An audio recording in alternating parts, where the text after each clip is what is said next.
ஜோதிட நண்பர்கள் அனைவருக்கும் வணக்கம். இன்றைக்கி நம்ம பார்க்க போகிற வீடியோட டாபிக் பார்த்திங்கன்னா சுக்கிர திசை என்ன செய்யும். ஸோ சிம்பிள், சுக்கிர திசை யோகா தான் சார் பண்ண போகுது. 20 வருஷம் சுக்கிர திசை, உனக்கு என்னப்பா சுக்கிர திசை அருமையாக இருக்க போகுது, உனக்கு என்ன அப்படின்னு சொல்லலாம். இதில் நிறையா பேர்த்துக்கு நிறைய டவுட்ஸ் வரும். சார் சுக்கிரன் எனக்கு 8ல் மறைஞ்சி போச்சு சார், 12ல் இருக்குது சார், சனியோட பார்வையில் நிற்கிது சார், சனியோட செஞ்சிருச்சு சார், ராகுவோட நிற்கிது சார், ஆனால் ஆட்சியாக நிற்கிது சார், 6, 8, 12 மறைஞ்சாலும் குரூப் ஆகுது சார், என்ன சார் பண்ணோம், இது மாதிரியான டவுட்ஸ்லாம் நிறையா இருக்கும். அது மாதிரி இந்த ஜாதகத்தில் நம்ம எக்ஸாம்பிள் எடுத்துக்கிட்ட ஒரு ஜாதகத்தில் சுக்கிரன் யோகாதிபதி தான், 12ல் மறைஞ்சிட்டாரு, ஆனால் சனி பார்க்குறார். ஆனால் இந்த சுக்கிர திசை யோகம்தான், ஆனால் என்னென்னலாம் பண்ண போகுது அப்படிங்கிறத நம்ம பார்க்க போகிறோம். இந்த சுக்கிர திசை மிகப்பெரிய அளவற்ற செல்வத்தையும் மகிழ்ச்சியையும் அள்ளி அள்ளி கொடுக்க போகுது. சனி பார்த்த சுக்கிரன், அது சனி 6ஆம் இடத்துல இருந்துட்டு பார்க்கும். ஸோ அப்போ இதனால் என்ன நடக்க போகுது அப்படிங்கிற ஒரு பயம்தான் அவருடைய கேள்வி. அதற்கான ஜாதகம் உங்களுக்கு வரும் பாருங்கள். ரைட். ஸோ ஜாதகம் மிதுன லக்னம், சிம்பிள், சரிங்களா? மிதுன லக்னம், லக்னத்தில் சூரியன் அண்ட் செவ்வாய் அண்ட் புதனும் பலம். 4ஆம் இடத்துல கேது, 10ஆம் இடத்துல ராகு, 11ல் குரு, சந்திரன், சுக்கிரன், சனி. இதான் சார் விஷயம். இங்கே சனி பார்த்த சுக்கிரன், ஓகேவா? சனி 23 டிகிரி, சுக்கிரன் 20 டிகிரி. இப்போ இந்த சுக்கிர திசையை பார்த்து ஒரு பயப்படுறாரு. யோகாதிபதி தான், ஆட்சியாக தான் நிற்கிறாரு, ஆனால் 12ல் மறைஞ்சிட்டாரு. அதை தாண்டில சனி பார்க்குது சார்.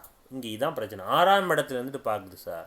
நம்ம ஜோதிடத்தில் சொல்லுவாம்ல, 6, 8, 12ல் ஒரு கிரகம் மறைஞ்சிருச்சுன்னா வேலை செய்யாது ஒன்று.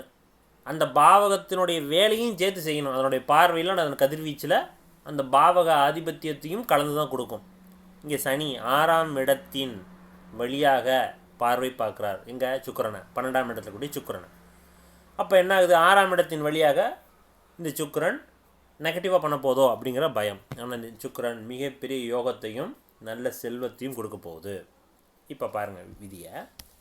குரு 1 டிகிரின்னு போட்டுக்கிறேன், சந்திரன் 1 டிகிரி, சரிங்களா? 10ல் 1 டிகிரி, ஓகேவா? சுக்கிரன் என்ன நட்சத்திரத்தில் உட்காந்து நிற்கிது? ரிஷபம், சந்திரனோட நட்சத்திரத்தில் உட்காந்து நிற்கிது, ஓகே? சனி 23 டிகிரி, குருவினுடைய 5ஆம் பார்வை இந்த இடத்துல விழுமா 1 டிகிரியில். சந்திரனுடைய ஒரு பகுதி சுபத்துவம். குருவினுடைய 9ஆம் பார்வை இந்த இடத்துல விழுமா 1 டிகிரி. ஸோ சனி 23, குரு 29ன்னு வச்சிங்களேன், சாரி, ஆமாம் 30 டிகிரி, ஒரு 7, 8 டிகிரியினுடைய அளவுக்குள்ளே குருவினுடைய பார்வைக்குள்ளே சனி நிற்கிறார். இப்போ இந்த பார்டரில் கிரகங்கள் விழுந்துருந்துச்சுன்னா பலன்கள் இப்படி தான் நம்ம நுணுக்கமாக எடுக்கணும். இந்த இடத்துல நேரடியாக பார்த்தால் குரு பார்வை இல்லை, ஆனால் கொஞ்சம் உள்ளர்த்தம் பார்க்கும்போது, டிகிரியில் பார்க்கும்போது குருவினுடைய பார்வை சனியை பார்க்குது, குருவினுடைய பார்வை சந்திரனுடைய 2ஆம் வீட்டையும் பார்க்குது ஓரளவுக்கு. இப்போ நடக்கிற திசை சுக்கிர திசை.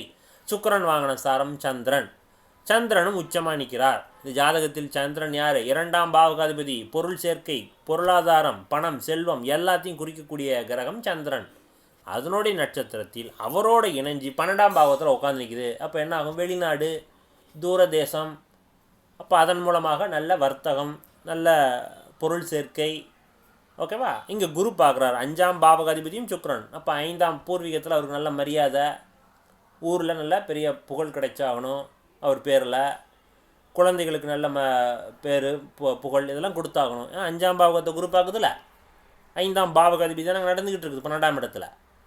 சரி, அடுத்தது இங்கே சனி பார்க்குது. சனி இந்த ஜாதகத்துக்கு குரு பார்த்த சனி அப்படின்னு எடுத்துக்கணும். இந்த சனி யார்? 9ஆம் பாவகாதிபதியும், சரியா? அப்போ என்ன ஆகுது?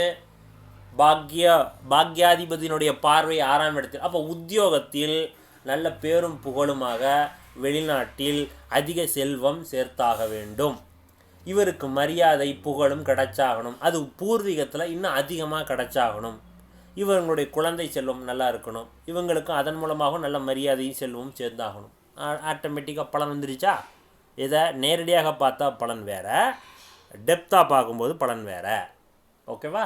ஸோ அப்போ சுக்கிர திசை பொதுவாக நன்மை தான் கொடுக்கும். ஆனால் சனி பார்த்த சுக்கிரன், செவ்வாய் பார்த்த சுக்கிரன், அல்லது செவ்வாயோடு இணைந்து சனியோடு இணைந்து ராகுவோடு இணைந்து 6, 8, 12 மறைஞ்சு போச்சுன்னு பயப்பட வேணாம். இது மாதிரியான ஒரு விஷயங்கள் உள்ள பார்க்கும்போது கண்டிப்பாக பொதுவாகவே சுக்கிர திசை அப்படிங்கும்போது நன்மை கொடுத்தாகணும். அது எந்த லக்னம் எந்தெந்த லக்னம், எந்த லக்னத்திற்கு அந்த சுக்கிரன் யோகராக வர்றாரோ அந்த லக்னத்திற்கு சுக்கிர திசை மிகப்பெரிய யோகத்தை கொடுத்தாகணும். அப்படி இருந்தும் சனி செவ்வாய் பாவ கிரகங்கள் அவயோக கிரகத்தினுடைய தொடர்பு இருக்குதா, யோகம் குறையணுமே தவிர சுத்தமாக யோகமே இல்லை, அதன் மூலமாக நன்மையே இல்லை. இந்த ஜாதகத்துக்கு சுக்கிரன் அள்ளி அள்ளி கொடுக்க போகுது செல்வத்தையும் மன மகிழ்ச்சியையும். ஓகேவா? சுக்கிரன் நிறைய வீடு கட்டி வைக்க போகிறாரு சொல்லலாம். சுக்கிரன் தானே வண்டி வாகனம் வீடு வாசல் எல்லாத்தையும். ஸோ சனி பார்த்த சுக்கிரன் அப்பா மூலமாக சொத்து சேர்ந்தாகணும். இது போன்ற அமைப்புகள்லாம் அருமையாக இருக்கக்கூடிய ஒரு உயர்தர ஜாதகம் அப்படின்னு சொல்ல முடியும். நடக்கக்கூடியது சுக்கிர திசை. அப்போ சுக்கிர திசையை பார்த்து யாரும் பயப்பட வேண்டாம். ஓகேவா? ஸோ சனி பார்த்த சுக்கிரன் என்ன செய்யும்? இங்கே நெகட்டிவாக பண்ணாது. நேரடியாக பார்க்கும்போது ஆமாம் நெகட்டிவாக இருக்குது, சனி பார்த்த சந்திரன் டிஸ்டர்ப் ஆகுது, சனி பார்த்த சுக்கிரன் நெகட்டிவ் ஆகுது, ஆனால் இங்கே ஒரு பெருசாக டிஸ்டர்ப் பண்ணாது அப்படிங்கிறத தெளிவாக நம்ம சொல்ல முடியும். அதற்கான காரணம் இந்த குருவினுடைய பார்வை 5 மற்றும் 9ஆம் பார்வை இந்த சுக்கிரனுடைய தொடர்பு இருக்கக்கூடிய சந்திர நட்சத்திர வீட்டையும் பார்க்குது, பார்க்கக்கூடிய சனியையும் சுபத்துவப்படுத்துது. அப்படிங்கிறத பார்க்கும்போது இங்கே சுக்கிரன் பெருசாக நெகட்டிவை கொடுக்காது, நன்மையை தான் கொடுக்கும் அப்படிங்கிறத நம்ம ஆணித்தனமாகவும் உறுதியாகவும் சொல்ல முடியும். சரிங்களா? ஸோ ஒரு சிம்பிளாக ஒரு உதாரண ஜாதகம் சுக்கிரனை பற்றி ஒரு சின்ன டவுட்ஸ் யாராவது இருந்தால் கூட சுக்கிர திசை, அவங்களுக்கு சுக்கிர திசை சுக்கிர புத்தி அப்படின்னு வரும்போது என்ன நடக்க போகுதுன்னு ஒரு பயம் வரும். அது சார்ந்த ஒரு கேள்வி தான் கேட்டிருந்தாரு. அதற்கான விடை தான் இந்த வீடியோ. ஸோ ஈஸியாக புரிஞ்சிருக்கும்னு நினைக்கிறேன். ஸோ பிடிச்சிருந்துச்சுன்னா நம்ம சேனலை சப்ஸ்கிரைப் பண்ணிவிட்டு ஃபாலோ பண்ணிங்க. நன்றி, வணக்கம்.